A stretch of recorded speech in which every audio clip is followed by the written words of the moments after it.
Et bonsoir tout le monde et bienvenue dans cette nouvelle vidéo où on va jouer le nouveau Mage Frost. Le nouveau Mage Frost, pourquoi le nouveau? Parce qu'en fait c'est mon Mage Frost que j'ai modifié. Et en fait que je trouve super OP. Parce que depuis que Blackrock est sorti, on a Torisan, donc déjà on sait que Torisan a eu un énorme impact dans le Mage Frost. Mais j'ai incorporé Malygos. Et Malygos en fait... fait un énorme boulot.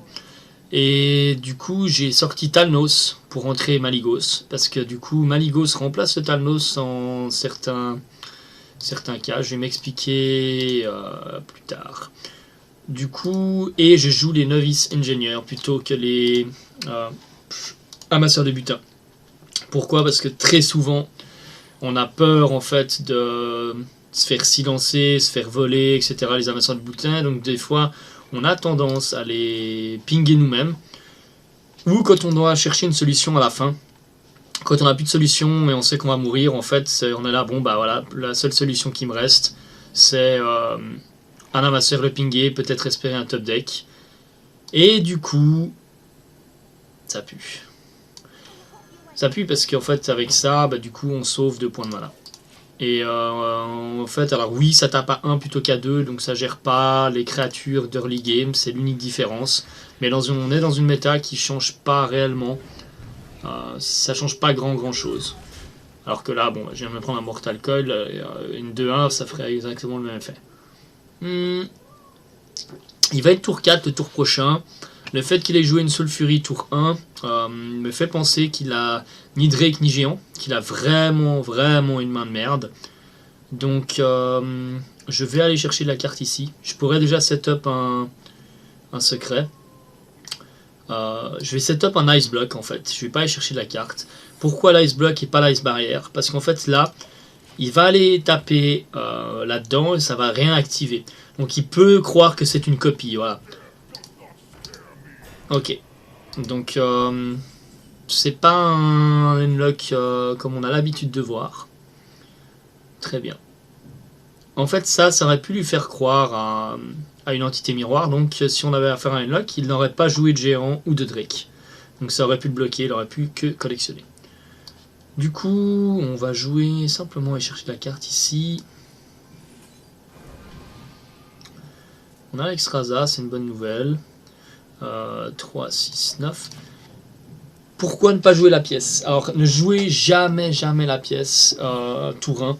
C'est vraiment si vous n'avez pas le choix, mais même là, il n'y a aucun match-up, à part contre le chasseur full face. Si vous avez une main pas terrible ou beaucoup de Mad Scientist en main de départ, vous pouvez pièce Mad Scientist, mais c'est un misplay que même des joueurs ont fait. J'ai vu un joueur jouer, un joueur pro qui jouait le tournoi Nvidia, qui a fait ce misplay là. Alors on va dire non, c'est un choix de jeu, blablabla, mais je suis pas d'accord. Je trouve que c'est un vrai misplay parce que contre le match-up qu'il avait, etc., de faire pièce Mad Scientist pour juste aller gérer un tout petit peu mieux le board en early alors qu'il a du Frostball en main, etc. Oui, on gardait Frostball pour le truc, mais bref, c'était un misplay et ça lui a coûté la game. Parce qu'en fait, il aurait pu tour 8 pièces à l'Exstrasza en ayant son Ice Block de setup. Et du coup, il n'a pas pu le faire et donc son Ice Block a pété. Et ça a été un cauchemar pour lui.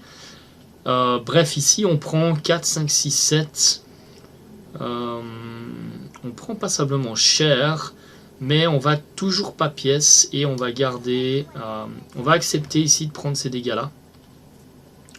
Et on va simplement setup une Ice Barrière. Du coup, en fait, les 8 points de dégâts qu'on va prendre vont être couverts par l'Ice Barrière. Et on va pouvoir Blizzard, Flame Strike. Donc là, en fait, il faudrait trouver Torisan. Et on utilise Torisan, l'idéal, c'est d'utiliser Torisan quand on a Malygos en main et qu'on a déjà des éclairs de givre et des javelots. Parce que du coup, en fait, on peut jouer Malygos, éclair, en fait, en tour 9, on peut déjà faire Malygos, éclair de givre, Icelands. Donc c'est déjà vraiment insane. Donc là, on va simplement bizarre. Parce qu'on faut quand même pas prendre trop de dégâts. Donc on va commencer à temporiser ici.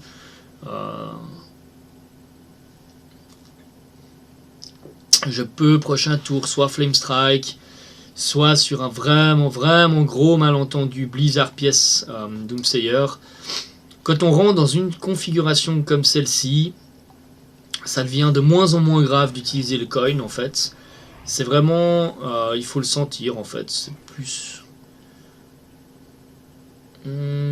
donc ça c'est un peu embêtant parce que je viens de tirer mon Ice Barrier, ce qui fait que mon Mad Scientist ici est complètement nullifié. Donc j'ai plus aucun intérêt de poser mon Mad Scientist.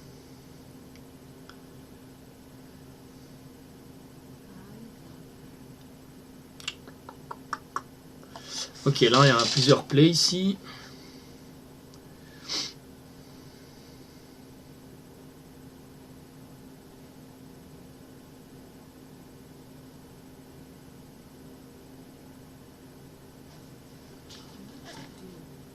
Le problème c'est que là il y a j'ai une chance sur 2, une chance sur 3 de faire monter Tori-san avec ça. Donc j'ai envie de le tuer à mon tour parce que sinon il peut gérer Tori-san en fait. C'est pour ça que j'ai pas envie de jouer acolyte. C'est pour ça que j'ai Flame Strike ici. Alors certains vont dire que c'est cher le Flame Strike ici. C'est en fait comme j'ai une chance sur 3 que ce Deathlord fasse monter Tori-san, j'ai pas du tout envie qu'en fait ça revient au même. De toute façon, le Doomsayer meurt à mon tour, donc le Tori-san va venir sur table à mon tour. Mais c'est pour sauvegarder ma pièce. J'ai pas envie de faire Blizzard pièce Doomsayer. Je trouve ça même plus cher en fait qu'un Doomsayer, un Blizzard, le Flame Strike. Du coup, qu'est-ce qu'on fait ici? Donc ça, on veut garder évidemment.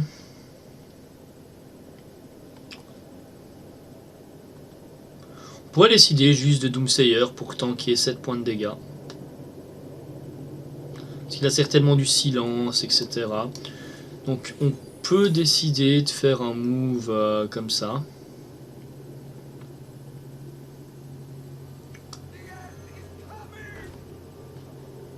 Et on peut Mad Scientist également. Parce que Mad Scientist ici ne servira à rien. Il servira juste à aller chercher un Ice Block. Donc en fait, à ce stade-là, ça sert plus à rien. Parce que quand du moment qu'on a l'Ice Block qui a pété, il faut poser un Mad Scientist, Frostball le Mad Scientist pour qu'il fasse monter l'Ice Block. Si on en arrive à ce point-là, en général, c'est qu'on a déjà perdu la game à 99%. Voilà, donc pas de surprise chouette. Pas de surprise non plus, il vient très d'ici.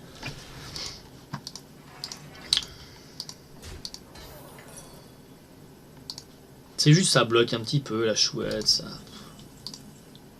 Ok, on commence à avoir une main intéressante. Ici, on commence à avoir du DPS. Donc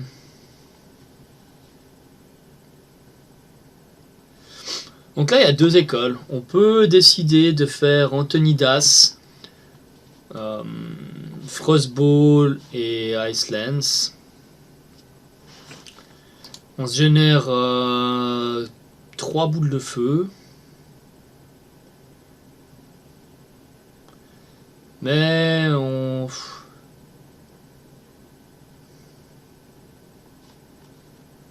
J'aime pas beaucoup. Je crois que je vais simplement à l'Extrasa ici.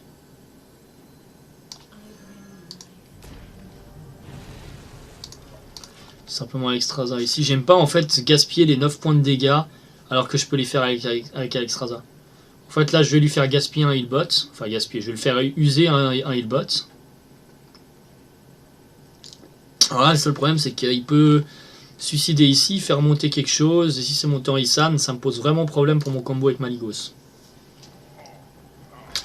Mal'Ganis.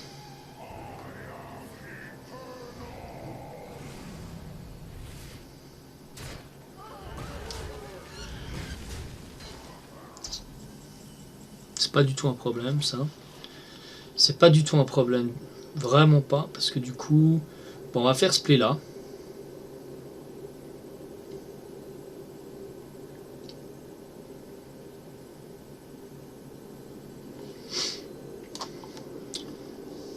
J'ai plus qu'une chance sur deux de faire monter mon J'ai presque envie de le tenter là.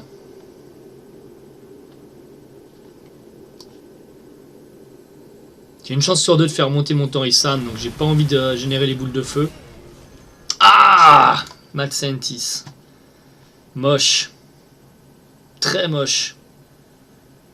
Très moche. Dommage. Bon, on est quand même vachement bien. Mais moche. Parce que là, en fait, du coup, j'avais l'étal le tour prochain. Parce que, avec Malygos.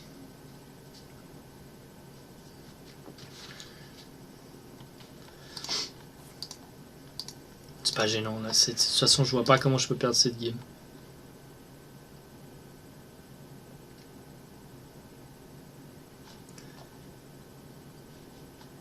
J'ai 14 points de dégâts ici. Pourquoi il dit que c'était une erreur? Parce qu'il peut pas jouer quelque chose derrière.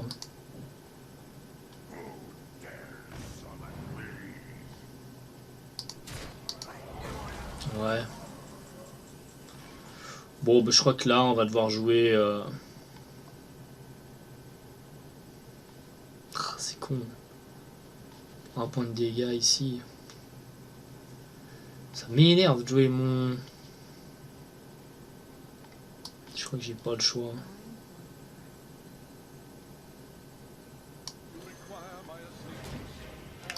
On va faire ça comme ça.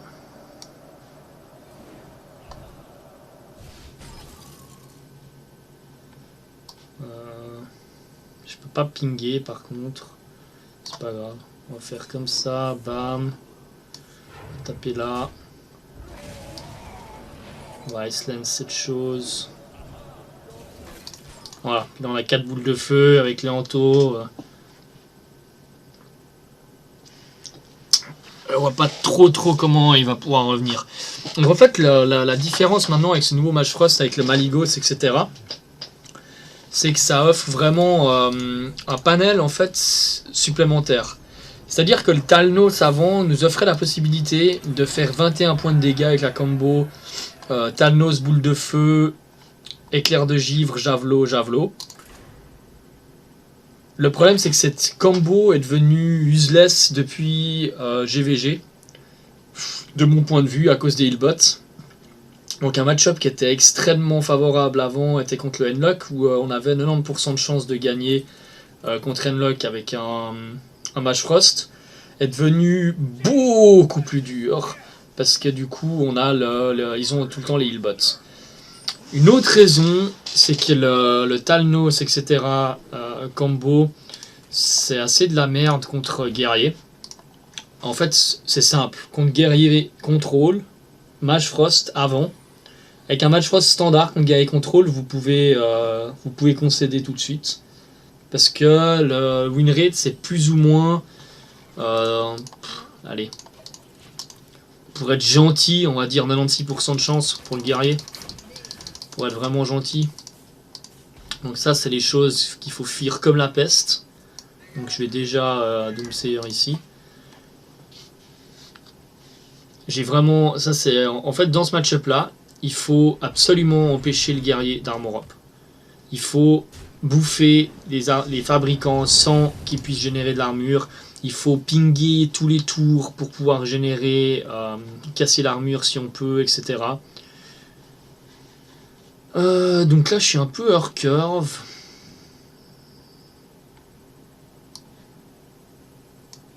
Je vais juste set up un ice block ici. Donc là, il se doute bien que je suis Mage Frost à cause de l'hospice. Je joue quand même l'Ice Block plutôt que l'Ice Barrière parce que c'est un secret que je préfère. Ça peut toujours faire croire ouais, il peut toujours croire à une entité miroir. Bien que là, ils s'en doutent passablement. Du coup, on va se faire monter, on va filtrer le deck. On veut absolument se faire monter une Ice Barrière. C'est aussi pourquoi j'ai joué l'Ice Block plutôt que l'Ice Barrière, parce qu'il aurait pu ne pas venir taper face, ne pas déclencher mon Ice Barrière, et du coup, lui m'aurait pas fait monter le bon. Donc ça c'est une bonne nouvelle, on joue contre un Grim Patron. Donc là il mise sur le fait que j'ai pas de Frostball, ce qui est bien joué de sa part. Voilà top deck. Non. Voilà top deck. Et hop. Non. Ok, bah on ping. Erreur ici, je dis qu'il faut ping toujours face, mais là en fait il aurait fallu pinguer ça. Grosse erreur. J'aurais pu jouer Blizzard le tour d'après et tuer en fait tuer cette chose, parce qu'il faut vraiment la tuer très rapidement. Donc erreur de ma part ici. Surtout que je vais devoir faire le point de dégâts maintenant et je vais rajouter un point de dégâts au Berserker.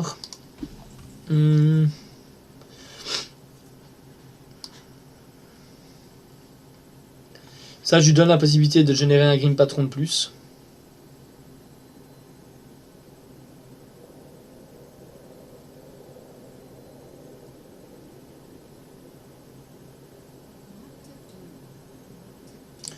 Mais je pense que j'ai pas le choix, il faut que je creuse mon deck ici.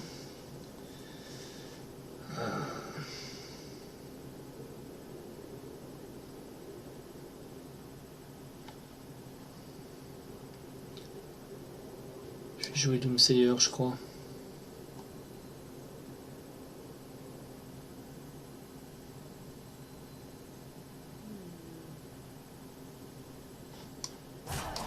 On va jouer plutôt l'Ice Barrière.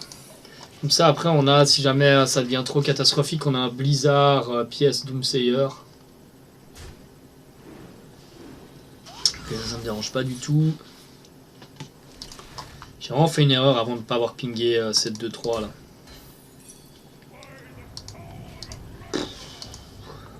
Ok, donc là, c'est danger immédiat. Avec un Grim Patron, du moment que vous avez posé Torisan, vous pouvez faire des choses absolument insane.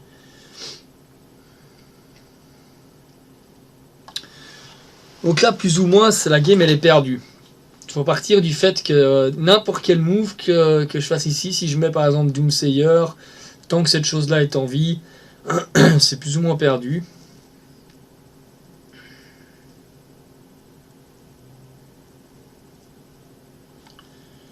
Donc je peux Blizzard pièce ping, gaspiller ma pièce alors que c'est à cause de mon misplay là-haut. Parce qu'en fait Doomsayer, si je fais Blizzard pièce Doomsayer, s'il a Grim Patron tourbillon, ça suffit pas. 3, 6, ça suffit. Ah, c'est dur.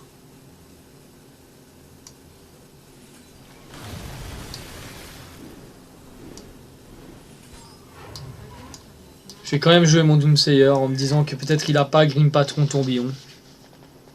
Mais... Et disons que le tourbillon lui tue aussi ça, donc...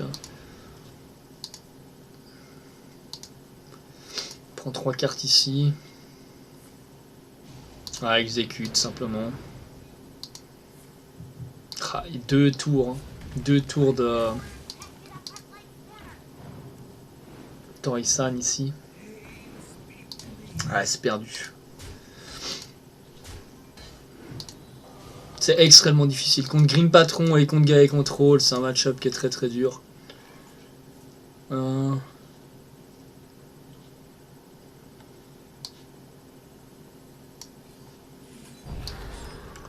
là, je lui donne des tours et des tours et des tours de Torisan.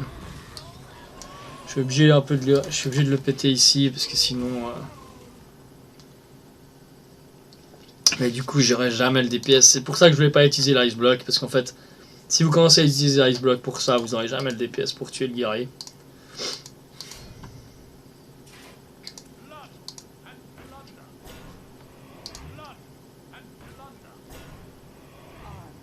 Wow.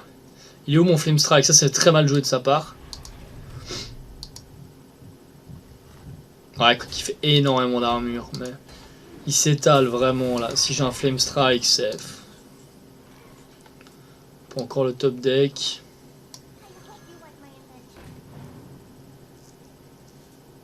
Ah, Blizzard. Avec un Blizzard, je vais lui faire beaucoup trop d'armure, en fait, et j'arriverai jamais à revenir.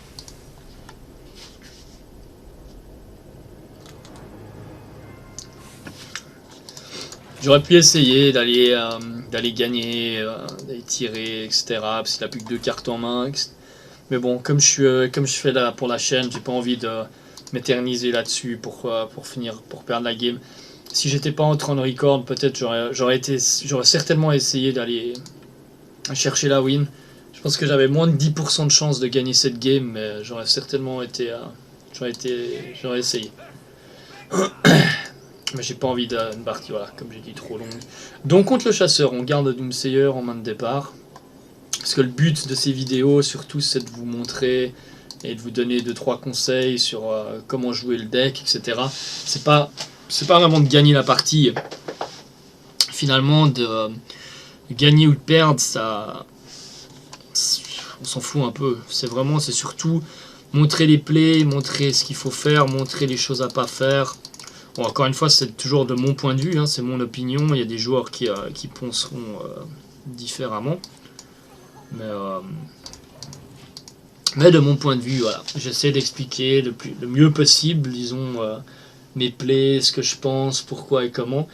Après, quand je dis justement un joueur pro qui a fait un misplay en phase finale là, du tournoi Nvidia, pour moi c'est un gros misplay. De nouveau, c'est une opinion. Mais après, il y a des plays en fait qui se discutent vraiment en termes. Alors que là, je trouve ça un petit peu bizarre son move de venir tuer ça comme ça. Il y a vraiment des moves où on se dit, bon, ça c'est super mauvais, hein, 3 secrets en main, c'est un truc qu'on veut pas avoir. On peut se dire, c'est un point de vue, il avait quelque chose derrière la tête, etc. Et autant, quand on a joué suffisamment de games, des milliers de games, et qu'on a joué des tournois, etc., qu'on s'est...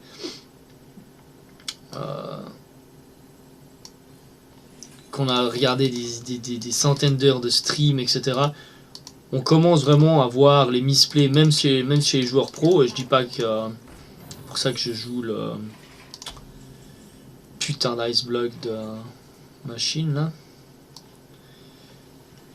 Qu'est-ce que je disais? Ça m'a déconcentré. Ça m'énerve quand je me fais voler mes secrets comme ça. Je vais juste lui cramer ça, je crois.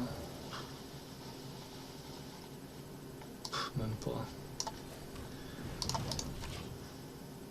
Ouais, c'est toujours la même question. Il y a énormément de gens. Je me souviens avant, je jouais énormément à StarCraft 2 et quand je commentais des games, quand je faisais quelque chose, etc. Il y a des gens qui disaient, mais comment tu peux juger, etc. Ça veut dire que tu es bien plus fort qu'eux, enfin tu te prétends bien plus fort qu'eux, etc. Mais pas du tout. Tout le monde peut faire un misplay, même les plus forts peuvent faire des misplays. C'est pas du tout que je me prétends être. J'ai pas du tout la prétention d'être plus fort qu'eux. Ou autre, c'est uniquement que voilà, tout le monde peut faire des misplays et il y avait un bon exemple que j'avais cité une fois, que j'avais répondu à quelqu'un qui m'avait agressé sur mes points de vue sur StarCraft, etc., et qui disait que je lui avais répondu, alors dans ce cas-là, les commentateurs de tennis pourraient plus commenter, et les commentateurs sportifs, en fait, tout ce qu'ils disent c'est de la merde, parce que de toute façon, comme ils sont de toute façon beaucoup moins forts que les joueurs qui commentent, de toute façon tout ce qu'ils disent, que ils disent qu'ils jouent bien ou qu'ils jouent mal, ça n'a aucune value parce qu'ils sont de toute façon moins forts qu'eux. Ça n'a aucun sens. Quand on commence à avoir une certaine idée sur le sport ou sur la discipline, on peut être amène à dire c'est bien joué ou c'est mal joué sans avoir la prétention de dire d'être plus fort que la personne qu'on commente. Bref, parenthèse refermée, on se reconcentre sur la game. Et du coup, il n'y avait pas grand chose à commenter non plus, c'est pour ça que je me suis permis cet interlude. Antonidas, on s'en fout. Et du coup, c'est super chiant en fait, parce qu'il a un ice block, donc c'est vraiment le truc qu'on veut pas voir, hein. Honnêtement. C'est vraiment. C'est pour ça que je la joue un peu olé olé là, la game, parce que. Heureusement que j'ai l'Exstrasa en main. Le problème c'est que là, c'est la combo. Je vais lui faire péter l'ice block, mais il va me falloir encore quelque chose d'autre à côté. Donc voilà. Et du coup, normalement, c'est pour ça que quand on se fait voler un ice block contre un chasseur, on a perdu la game. Parce que normalement, on fait Alexstrasza, puis là j'ai gagné.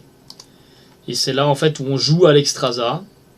C'est le tour où on est protégé par l'Ice Block. Le mec lui fait sauter l'Ice Block et on le tue le tour d'après et on gagne la game. Alors que là, bah, c'est sûr que quand notre seul Ice Block en fait est là, mais qu'on s'est fait voler l'autre, bon bah c'est un peu gênant parce qu'on est censé gagner, mais tout ce qu'on fait c'est péter son Ice Block. Et du coup, bah, on a perdu, simplement. Donc là, il joue extrêmement mal. Là, c'est extrêmement mal joué de sa part, parce qu'il me semble qu'il avait, les dégâts pour me faire péter mon Ice Block, sauf erreur. 4, 5, 6, 7. Autant pour moi. Il a juste une main parfaite, donc il peut trader ça, plus faire péter l'Ice Block, donc easy. Et du coup, j'ai pas de Frost, etc.